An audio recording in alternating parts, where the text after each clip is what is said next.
Thank you for joining me here today. I don't want to scare you with information, but I do want you to be aware of what is happening and what we in the community and the city are helping to do on your behalf.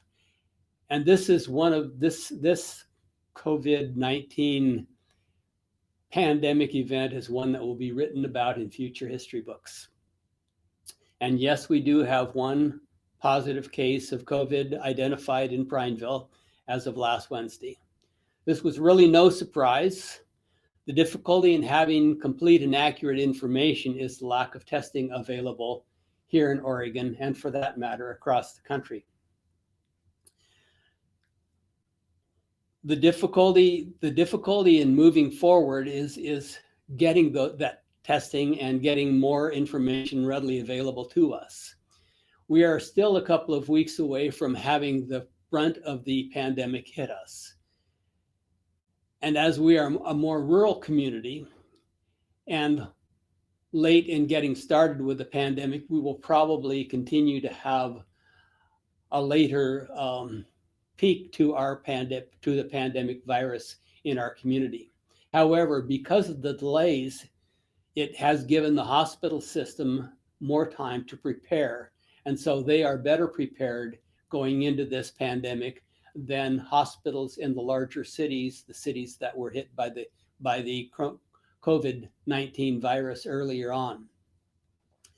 You can do your part by staying self-isolated and washing your hands frequently, and washing your hands frequently, and washing your hands frequently, and observing social distancing from those outside your immediate family. The city continues with all of our projects in developing the aquifer storage and recovery system, as well as the upgrade to the new public safety building. And also we are working on our plans for the improvements on the 3rd Street, which will begin most likely not this coming summer, but the following summer.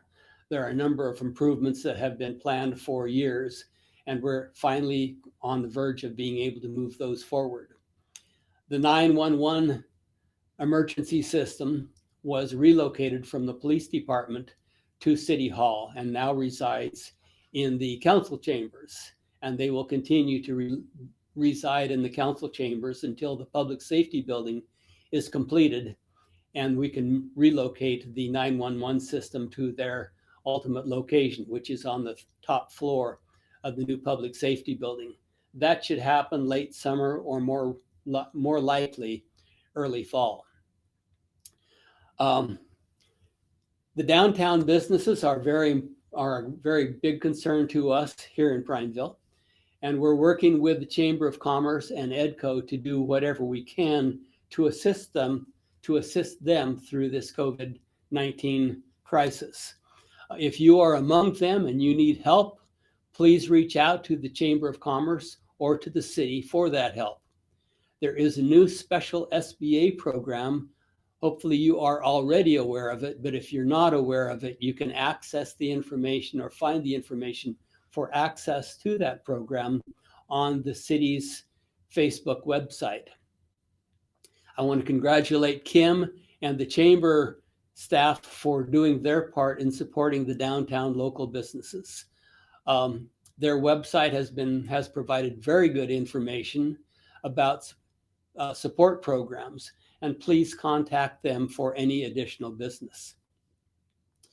I want to give a huge shout out of thanks to Facebook for being such a generous partner in supporting our local school system.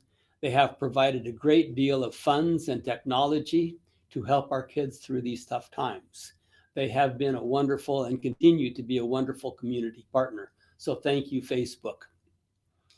Thank you also all of you who donated blood this past week to the Red Cross.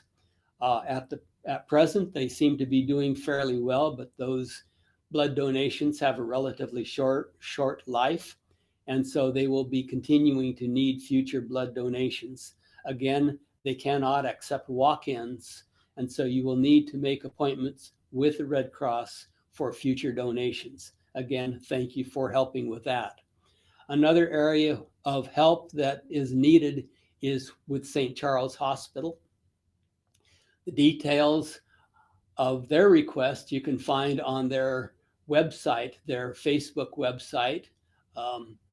Their call at this point is for face masks. There are not enough readily available. Actually, the availability of personal protective equipment is quite short. And so they are reaching out for all the help that they can get in that. But whatever you can do, it would be greatly appreciated. One of the problems right now facing our community is false rumors that are spreading about healthcare.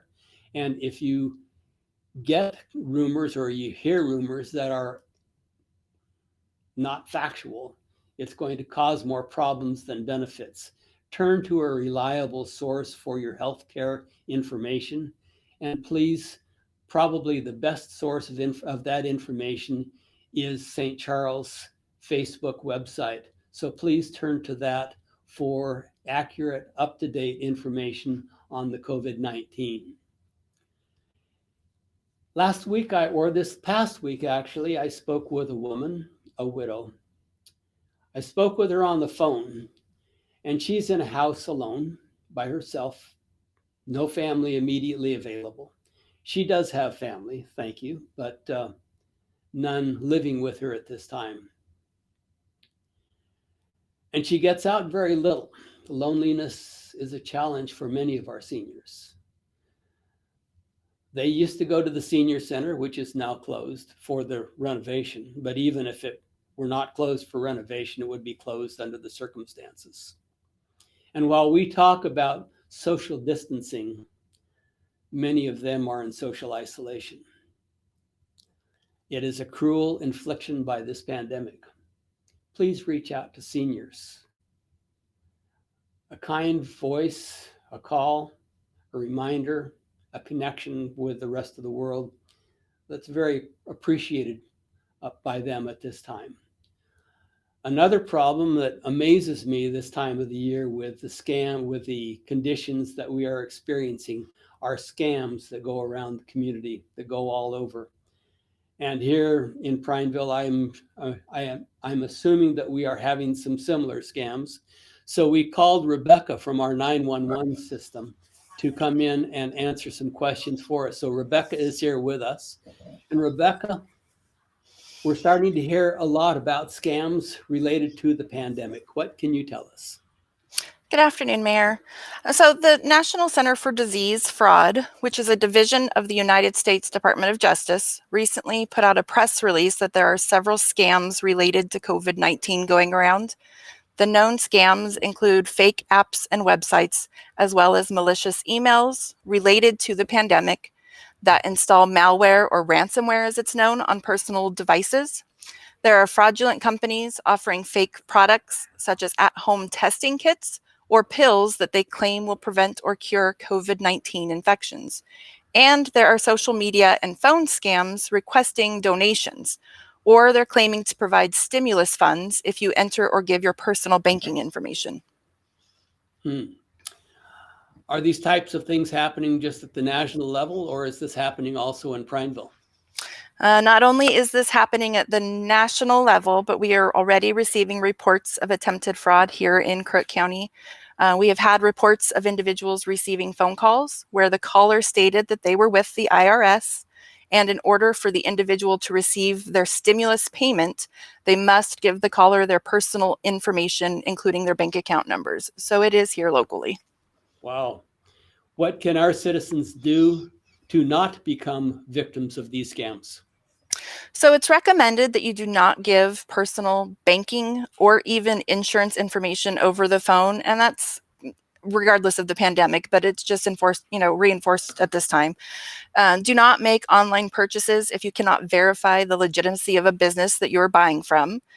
Be aware of email scams, and do not open or click on any links if the email is not from a known or trusted source. Be wary of emails claiming that you have a delivery pending when you are not expecting a package. emails from banking institutions that you are not a current member of, or emails that claim to offer COVID-19 products, medications. False apps or websites can appear very authentic. So we say only visit or download content from known or trusted sites. And it's just also very important for people to realize that the IRS and the Social Security Office will not call you seeking your personal information. What does our local law enforcement do when scams are reported to them? So if someone has been the victim of a scam and has incurred an actual loss, that should be reported to your local law enforcement. The responding agency will take a case and investigate it appropriately. If you are a victim with a loss to report, you may call our non-emergency line, which is 541-447-4168 to make that report. When a loss has not occurred, but you've been contacted, it is recommended that you report the event to the NCDF. Unfortunately, many of these scams are attempted by people outside of the United States, and so they're very difficult for local law enforcement to track. The Department of Justice has resources available to investigate and address these types of scams that aren't accessible at our level. The NCDF has a hotline set up to report COVID-19 related complaints. Their number is 1-866-720-5721, or they can be reached through email at disaster@leo.gov. And that information will be placed on our website. So if you didn't write it down, and I doubt many of you had an opportunity to do that, please turn to the City of Prineville website and you'll find that information in our public safety site. Thank you, Rebecca. I appreciate your comments. You're welcome, sir. Thank you. We will get through this pandemic. We will be changed. The experience will give us a different appreciation of community and of those who helped us through this difficult situation and these difficult times. We are all in a position to help others, and we will be remembered for what we do. If nothing more than picking up a phone and calling someone who is isolated, that they can hear a familiar voice and feel connected. These next few weeks will be more challenging than any that we have faced so far. I strongly encourage you to do everything possible to avoid getting sick or sharing the virus with anyone else if you have been exposed to the virus. Help your neighbor and stay safe. Thank you.